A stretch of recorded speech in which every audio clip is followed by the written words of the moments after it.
You are listening to the Hoodwinked in the Hothouse English audiobook. To stream or download the full audiobook, read the digital book, order print copies, find training materials, and learn more about resisting false solutions, go to climatefalsesolutions.org.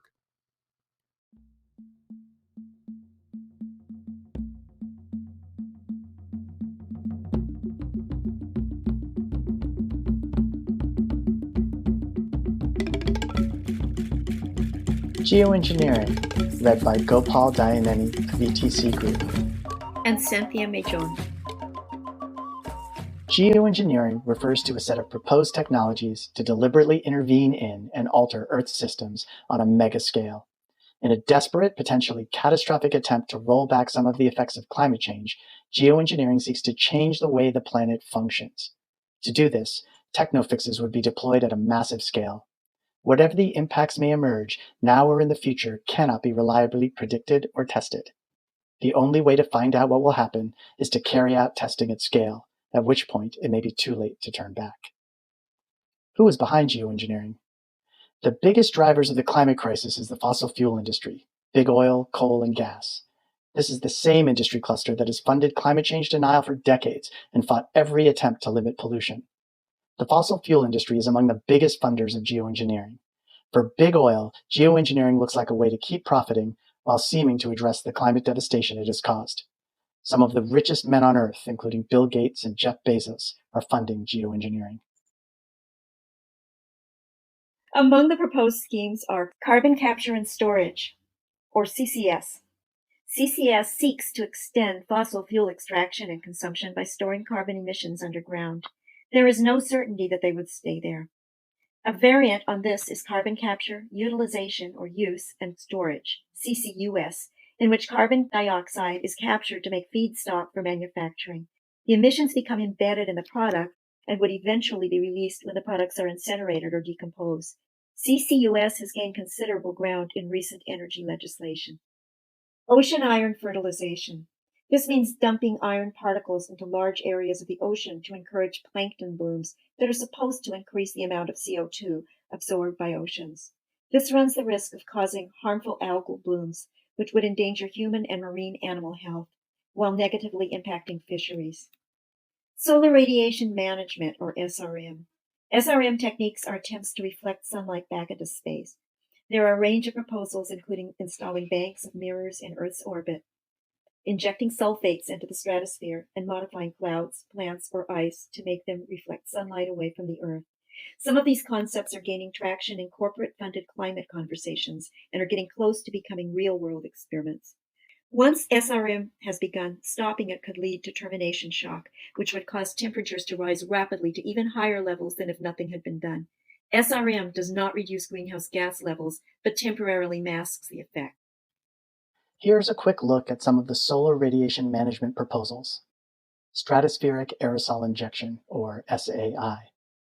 SAI is based on shooting particles of sulfur dioxide or other materials into the stratosphere using fossil fuel-powered jet planes or other means to mimic the effects of a volcanic eruption. Microbubbles, microbeads, sea foam, and other albedo-altering materials. Proponents of this approach want to spread bubbles, beads, or foam over water bodies and/or ice, such as in the Arctic, to whiten the surface, thereby increasing the albedo or reflectivity. Depending on the material used, these practices can have chemical polluting effects on the sea. These activities could also have destructive impacts on the subsistence lifeways of indigenous communities in the Arctic. In addition to not addressing the real cause of climate disruption, dumping these materials into the ocean and other bodies of water could disrupt the light that is needed for ocean life and may reduce oxygen to the upper layers of the ocean, negatively affecting biodiversity.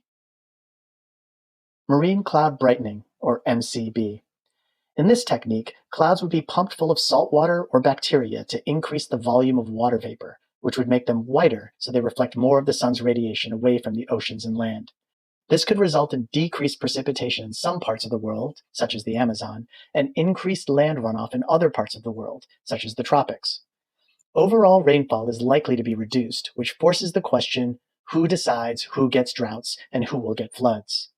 In addition, questions around how additional weather changes would exacerbate conflicts in a world where climate change is already making farming more difficult remain unaddressed. Like all SRM techniques, MCB does nothing to reduce greenhouse gas emissions, transition us to energy democracy, or grapple with the root causes of climate change. Brushing aside human rights, SRM, solar radiation management, cannot honor the right to free, prior, and informed consent, the FPIC, of those that stand to be impacted, as enshrined in the United Nations Declaration on the Rights of Indigenous Peoples, often called UNDRIP, and broadly supported by other vulnerable communities, including peasants, small island nations, and frontline communities in the global north and south. This is because every community and every person would be impacted by SRM. The huge scale and transboundary nature of SRM would make FPIC impossible and governance unfeasible. And because some countries like the US can choose to go it alone and move forward with geoengineering projects that would impact the entire planet, geoengineering is inherently undemocratic and uncontrollable. Because these schemes must be maintained for extremely long periods of time, with consequences that could manifest over generations, these proposals assume that existing governmental and economic structures will be stable for the next 100 years or more. This is a huge, dangerous, and frankly absurd assumption. Frontline communities bear the burden. The assumption behind SRM techniques is that we cannot or will not cut greenhouse gas emissions and end the environmental injustices they cause, from fossil fuel extraction to coal or gas-fired power plants, refineries, pipelines, and mountaintop removal mining. Geoengineering promoters argue that they are preparing for a worst-case scenario, but frontline communities the world over are already in the worst-case scenario, in which industry and capital are more important than the right to clean air, clean water, healthy soil, human rights, and justice. Promoting real solutions or preserving the status quo.